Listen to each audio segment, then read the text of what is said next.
Shalom sahabat Alkitab, marilah kita memulai hari ini dengan perenungan akan firman Tuhan. Bacaan Alkitab kita pada hari ini diambil dari Nehemia pasalnya yang ke-10, ayat 1 sampai dengan 27. Yang membubuhi materai adalah Nehemia bin Hakalia, kepala daerah, dan Zedekia, Seraya, Azaria, Yeremia, Pashur, Amaria, Malkia, Hatus, Sebanya, Maluk, Harim, Meremot, Obaja, Daniel, Gineton, Baruk, Mesulam, Abia, Miyamin, Maazia, Bilgai, dan Semaya. Semuanya itu para imam. Sedangkan dari orang-orang Lewi, Yesua bin Azania, Binui, seorang dari antara anak-anak Henadad dan Kadmiel, serta saudara-saudara mereka, Sebanya, Hodia, Kelita, Pelaya, Hanan, Mika, Rehob, Hasabia, Zakur, Serebia, Sebanya, Hodia, Bani, dan Beninu. Berikutnya dari para pemimpin bangsa, Paros, Pahat Moab, Elam, Zatu, Bani, Buni, Asgad, Bebai, Adonia, Bigwai, Adin, Ater, Hizkia, Azur, Hodia, Hasum, Bezai, Harif, Anatot, Nebai, Makbias, Mesulam, Hezir, Mesezabeel, Zadok, Yadua, Pelatia, Hanan, Anaya, Hosea, Hanania, Hasub, Halohes, Pilha, Sobek, Rehum, Hasabna, Maasea, Ahia, Hanan, Anan, Maluk, Harim, dan Baan. Sahabat Alkitab, komitmen bukanlah sekedar janji yang diucapkan, tetapi tanggung jawab yang harus dipenuhi. Setiap keputusan untuk berkomitmen selalu diikuti oleh konsekuensi yang menuntut kesetiaan. Dengan demikian, ketika kita memutuskan untuk berkomitmen kepada Allah, maka hal tersebut harus diwujudkan dengan penuh ketaatan pada kehidupan sehari-hari.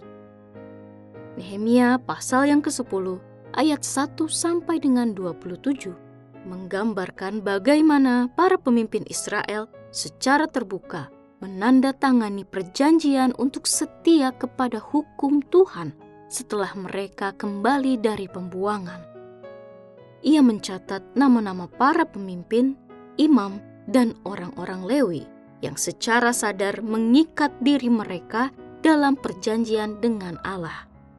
Hal ini bukan sekedar formalitas, tetapi sebuah tindakan nyata untuk menunjukkan kesediaan mereka menaati hukum Tuhan. Urutan pertama nama Ezra dalam daftar menegaskan bahwa ia berasal dari garis keturunan imam besar yang memiliki tanggung jawab utama dalam kehidupan rohani bangsa Israel. Selain itu, daftar ini mencerminkan keseimbangan antara pemimpin rohani dan sipil, menunjukkan bahwa tanggung jawab iman tidak terbatas hanya dalam ranah ibadah, tetapi juga dalam kepemimpinan sosial dan politik. Hal menarik lainnya, tindakan mereka menandatangani perjanjian secara terbuka juga memiliki makna penting dalam hal akuntabilitas.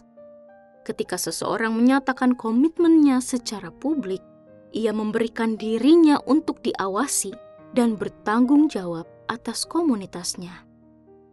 Kisah ini juga menampilkan bahwa para imam dan orang Lewi tidak hanya bertindak sebagai pemimpin rohani, tetapi juga sebagai pengajar yang bertanggung jawab untuk membimbing umat dalam memahami hukum Tuhan.